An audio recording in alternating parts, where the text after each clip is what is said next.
മക്കളെ, ഇന്റലിജൻസ് ബ്യൂറോയിൽ 3717 വേക്കൻസിയുമായിട്ട് assistant central intelligence officer notification വന്ന കാര്യം നിങ്ങളെല്ലാം അറിഞ്ഞാണ്. ഓക്കെ, അപ്പൊ ഈ ഒരു സെഷൻ ഒരു ഓർമ്മപ്പെടുത്തലാണ്. ആരെങ്കിലും അപ്ലൈ ചെയ്യാത്തവരുണ്ടെങ്കിൽ എത്രയും പെട്ടെന്നൊന്ന് അപ്ലൈ ചെയ്തേക്കാം. ക്വാളിഫിക്കേഷൻ ഡിഗ്രിയാണ്. നിങ്ങളുടെ കയ്യിൽ ഡിഗ്രി ഉണ്ടോ, നിങ്ങൾക്ക് എന്ത് ചെയ്യാൻ പറ്റും, അപ്ലൈ ചെയ്യാനായിട്ട് പറ്റും.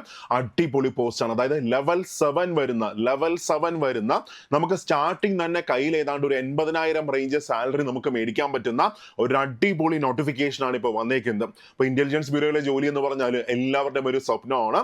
അപ്പോൾ അതിന്റെ ഡീറ്റെയിൽസ് ആണ് നമ്മൾ ഇന്ന് ചെയ്യാൻ പോകുന്നത്. ഓക്കെ, അപ്പോൾ ഇതൊരു ഓർമ്മപ്പെടുത്തലാണ്. എന്താ ഓർമ്മപ്പെടുത്തല്? അവസരം ഒരിക്കൽ നഷ്ടപ്പെട്ട പിന്നെ എന്ത് കിട്ടത്തില്ല, തിരിച്ചു കിട്ടത്തില്ല.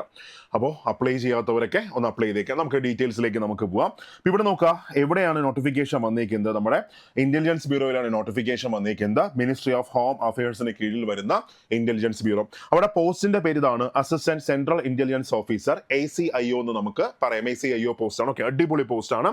അപ്പൊ അവിടെ നോക്കുക, അവിടെ 3717 വേക്കൻസിയാണ് ആകെ ഉള്ളത്.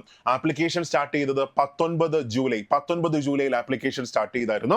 അപ്ലൈ ചെയ്യാനുള്ള ലാസ്റ്റ് ഡേറ്റ് എന്നാണ് ഓഗസ്റ്റ് 10 അപ്ലൈ ചെയ്യാനുള്ള ലാസ്റ്റ് ഡേറ്റ്.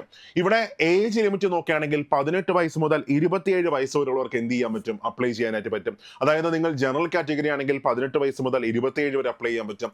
OBC ആണെങ്കിൽ 30 വയസ്സ് വരെ നിങ്ങൾക്ക് അപ്ലൈ ചെയ്യാൻ പറ്റും. SC ST ആണെങ്കിൽ 32 വയസ്സ് വരെ നമുക്ക് അപ്ലൈ ചെയ്യാനായിട്ട് പറ്റും. നോക്കുക, ഇവിടെ എങ്ങനെയാണ് സെലക്ഷൻ പ്രോസസ്സ് വരുന്നതെന്ന് ചോദിച്ചാൽ 3 ഘട്ടങ്ങളിലായിട്ടാണ് സെലക്ഷൻ പ്രോസസ്സ് വരുന്നത്. അതായത് Tier 1 എക്സാം ഉണ്ടാവും. Tier 1 എക്സാം കഴിഞ്ഞ് Tier 2 എക്സാം, Tier 2 എക്സാം കഴിഞ്ഞിട്ട് ഇന്റർവ്യൂ. അങ്ങനെ 3 ഘട്ടങ്ങളിലായിട്ടാണ് ഇവിടെ സെലക്ഷൻ നടക്കുന്നത്. സോ Tier 1 നോക്കുകയാണെങ്കിൽ 100 മാർക്കിനാണ് വരുന്നത്. Tier 2 ആണെങ്കിൽ 50 മാർക്കാണ്. അത് കഴിഞ്ഞ ഇന്റർവ്യൂ 100 മാർക്കിനാണ് വരുന്നത്. ഓക്കെ, അത് കഴിഞ്ഞ് നമുക്ക് ജോബ് ലൊക്കേഷൻ ഓൾ ഇന്ത്യ ആണ്. അപ്ലൈ ചെയ്യേണ്ട site ministry of home affairs സൈറ്റിലാണ് നമുക്ക് അപ്ലൈ ചെയ്യേണ്ടത്. msa.gov.in അല്ലെങ്കിൽ ncs.gov.in എന്ന വെബ്സൈറ്റ് വഴിക്ക് നിങ്ങൾക്ക് എന്ത് ചെയ്യാൻ പറ്റും, അപ്ലൈ ചെയ്യാനായിട്ട് പറ്റും. ഓക്കെ, അത് കഴിഞ്ഞാൽ നെക്സ്റ്റ് നോക്കുക. ഞാൻ നേരത്തെ പറഞ്ഞു അപ്ലൈ ചെയ്യാനുള്ള ഡേറ്റ് 19 ജൂലൈയിലാണ് സ്റ്റാർട്ട് ചെയ്തിരിക്കുന്നത്. ലാസ്റ്റ് ഡേറ്റ് വന്നിട്ട് ഓഗസ്റ്റ് 10 ലാസ്റ്റ് ഡേറ്റ്. അപ്പൊ എക്സാം എന്നാണ്, അതിന്റെ ഡീറ്റെയിൽസ് ഒന്നും പുറത്ത് വന്നിട്ടില്ല.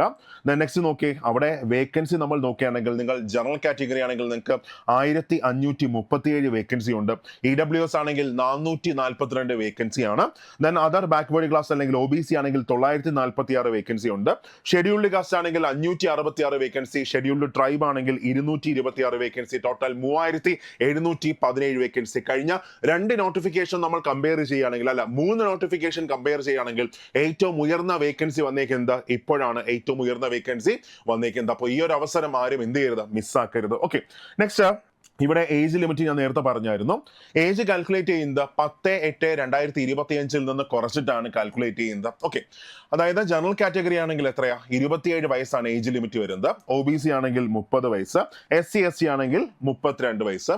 ക്വാളിഫിക്കേഷൻ എന്താണ്, any degree from A valid university. മക്കളെ, അടിപൊളി പോസ്റ്റ് ആണ്.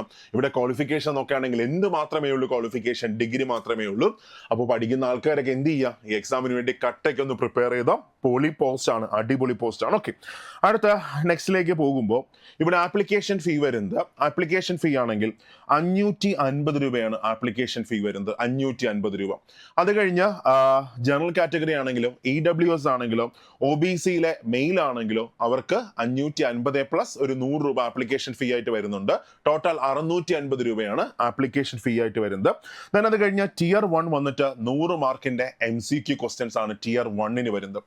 Tier 2 ആണെങ്കിൽ 50 മാർക്കാണ്. ആ 50 മാർക്കിനകത്ത് ഇംഗ്ലീഷ് കോംപ്രിഹെൻഷൻ, essay, അതേപോലെ തന്നെ ലോങ് ആൻസർ ടൈപ്പ് ക്വസ്റ്റ്യൻസ് ഒക്കെ ഉണ്ടാകും. അടുത്ത അവസാന ഘട്ടം ഇന്റർവ്യൂ ആണ്. മാർക്ക് ഡിസ്ട്രിബ്യൂഷൻ നോക്കുകയാണെങ്കിൽ Tier 1 നമ്മൾ പോയാൽ നോക്കിയേ, Tier 1 വന്നിട്ട് കറണ്ട് അഫയേഴ്സ് 20 ക്വസ്റ്റ്യൻസ് 20 മാർക്കാണ് വരുന്നത്. അത് കഴിഞ്ഞാൽ ജനറൽ സ്റ്റഡീസ് ആണെങ്കിൽ 20 ക്വസ്റ്റ്യൻസ് 20 മാർക്ക്. ന്യൂമറിക്കൽ ആപ്റ്റിറ്റ്യൂഡ് അല്ലെങ്കിൽ മാത്തമാറ്റിക്സ് വരുന്നത് 20 ക്വസ്റ്റ്യൻസ് 20 മാർക്കാണ്. റീസണിങ്ങും അതുപോലെ 20 ക്വസ്റ്റ്യൻസ് 20 മാർക്ക്. ഒരു ക്വസ്റ്റ്യന് 1 മാർക്ക് വെച്ചാണ് വരുന്നത്. ഇംഗ്ലീഷ് ആണെങ്കിൽ 20 ക്വസ്റ്റ്യൻസ് 20 മാർക്ക്. ടോട്ടൽ 100 മാർക്കിനാണ് Tier 1 വരുന്നത്. Okay, 100 mark. അവിടെ സമയം നോക്കുക, 1 മണിക്കൂറാണ് Tier 1 സമയം. അടുത്ത Tier 2 പോകുമ്പോൾ അവിടെ ഇംഗ്ലീഷാണ് വരുന്നത്. ഇംഗ്ലീഷിലെ കോംപ്രിഹെൻഷൻ 10 മാർക്കാണ്. അത് കഴിഞ്ഞ 10 മാർക്കിന്റെ 2 ലോങ് ആൻസർ ടൈപ്പ് ക്വസ്റ്റ്യൻസ് ഉണ്ടാകും. എസ് 20 മാർക്കിന് ഇംഗ്ലീഷിൽ ഒരു എസ് കാരണം ടോട്ടൽ Tier 2 50 മാർക്കിനാണ് വരുന്നത്. അടുത്ത ഇന്റർവ്യൂ നമ്മൾ നോക്കുകയാണെങ്കിൽ 100 മാർക്കിന്റെ ഒരു ഇന്റർവ്യൂ. ഓക്കെ, അപ്പൊ ഇങ്ങനെയാണ് സെലക്ഷൻ പ്രോസസ്സ് വരുന്നത്. ഇനി നെക്സ്റ്റ് നോക്കുക, ഇവിടെ സിലബസിലേക്ക് നമ്മൾ പോയാൽ ഡീറ്റെയിൽഡ് ആയിട്ടുള്ള നമുക്ക് എന്താണ് നമുക്ക് പഠിക്കേണ്ടത്, ഡീറ്റെയിൽഡ് ആയിട്ട് ഒരു സിലബസ് നമുക്ക് നോക്കാം. ഇവിടെ കറണ്ട് അഫയേഴ്സ് നമുക്കറിയാം 20 ക്വസ്റ്റ്യൻസ് 20 മാർക്കാണ്. അവിടെ നാഷണൽ ഇന്റർനാഷണൽ ന്യൂസ്, അതേപോലെ തന്നെ government schemes, then awards, summits, defence, അതേപോലെ തന്നെ ലേറ്റസ്റ്റ് ആയിട്ടുള്ള അപ്പോയിന്റ്മെന്റ്സ്, ഓരോ പൊസിഷനിലും ആരൊക്കെ ഇരിക്കുന്നു, മിലിറ്ററി എക്സസൈസസ്, അങ്ങനെ കറണ്ട് അഫയേഴ്സ് 20 മാർക്ക് കോൺട്രിബ്യൂട്ട് ചെയ്യുന്നു.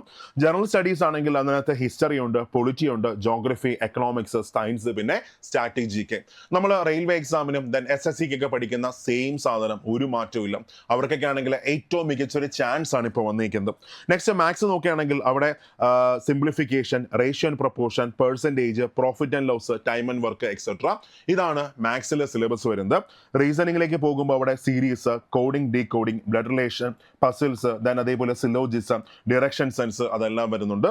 അടുത്ത ഇംഗ്ലീഷിനകത്ത് grammar, vocabulary, comprehension, synonym, antonym, then അതേപോലെ സെന്റൻസ് കറക്ഷൻ, ഇതൊക്കെയാണ് CBT 1 സിലബസ് അല്ലെങ്കിൽ Tier 1 സിലബസ് ആയിട്ട് വരുന്നത്. ഓക്കെ, എന്ന് വെച്ചാൽ SSC എക്സാംസിന് പ്രിപ്പയർ ചെയ്യുന്ന ഒരു കുട്ടിക്ക് അല്ലെങ്കിൽ റെയിൽവേ എക്സാമിന് പ്രിപ്പയർ ചെയ്യുന്ന ഒരു കുട്ടിക്ക് വളരെ എളുപ്പത്തിൽ ഒരു അറ്റംപ്റ്റ് കൊടുത്താൽ അല്ലെങ്കിൽ ഒരു എഫേർട്ട് കൊടുത്തിട്ട് ഒരു അറ്റംപ്റ്റ് കൊടുത്താൽ ഈ എക്സാമിന് എന്ത് ചെയ്യാൻ പറ്റും, ക്രാക്ക് ചെയ്യാൻ പറ്റും. കാരണം അത്ര വലിയൊരു വേക്കൻസിയാണ് ഇപ്പോൾ വന്നേക്കുന്നത്, 3717 വേക്കൻസി. അപ്പോൾ ഈ ഒരു അവസരം ആരും മിസ്സാക്കരുത്. ഇത് മാക്സിമം നന്നായിട്ട് നിങ്ങൾ യൂട്ടിലൈസ് ചെയ്യുക. അപ്ലൈ ചെയ്യാത്തവരൊക്കെ എത്രയും പെട്ടെന്ന് തന്നെ അപ്ലൈ ചെയ്തേക്കുക. കേരളത്തിലും എക്സാം സെന്റർ ഉണ്ട്. സോ കേരളത്തിലെ എക്സാം സെന്റർ എവിടേക്കാണെന്ന് ചോദിച്ചാൽ നമുക്ക് നോക്കാം. കേരളത്തിലെ എക്സാം സെന്റർ നമ്മൾ നോക്കുകയാണെങ്കിൽ നോക്കി ഇതാ ഇവിടെ കിടപ്പുണ്ട്. ഇത്രയും സ്ഥലത്ത് എക്സാം സെന്റർ ഉണ്ട്. അതായത് എറണാകുളം, കണ്ണൂർ, കൊല്ലം, കോട്ടയം, കോഴിക്കോട്, തിരുവനന്തപുരം, തൃശ്ശൂർ, 1, 2, 3, 4, 5, 6, 7 ജില്ലകളിൽ കേരളത്തിൽ എക്സാം സെന്റർ ഉണ്ട്.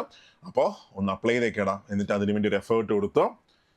കിട്ടിയാൽ ലൈഫ് അതോടെ സെറ്റാണ്. ഓക്കെ, ഇപ്പോൾ നന്നായിട്ട് പഠിച്ചോ. എല്ലാ വിശ്വാസം നേരുന്നു. അപ്ലൈ ചെയ്തേക്കുക, എഫേർട്ട് കൊടുക്കുക, ജോലിയിൽ കയറി അങ്ങ് പോവുക. ഓക്കെ, അപ്പോൾ നമുക്ക് മറ്റൊരു സെഷനിൽ നമുക്ക് കാണാം. അതിന് മുമ്പായിട്ട് ചാനൽ സബ്സ്ക്രൈബ് ചെയ്യാത്ത ആരെങ്കിലും ഉണ്ടെങ്കിൽ എത്രയും പെട്ടെന്ന് സബ്സ്ക്രൈബ് ചെയ്തേക്കുക. കാരണം നിങ്ങൾ അറിയാതെ ഒരൊറ്റ നോട്ടിഫിക്കേഷൻ പോലും എന്ത് ചെയ്യത്തില്ല, മിസ്സാവത്തില്ല. ഒരു ലാസ്റ്റ് ഡേറ്റ് പോലും നിങ്ങൾ മിസ്സാക്കത്തില്ല. എപ്പോഴും എല്ലാ എക്സാംസുമായിട്ട് നിങ്ങൾക്ക് എന്ത് ചെയ്യാൻ പറ്റും, അപ്ഡേറ്റഡ് ആയിട്ട് നിങ്ങൾക്ക് നിൽക്കാൻ പറ്റും. ഓക്കെ, അപ്പോൾ നന്നായിട്ട് വർക്ക് ചെയ്ത് നമുക്ക് മറ്റൊരു സെഷനിൽ കാണാം. Thank you all.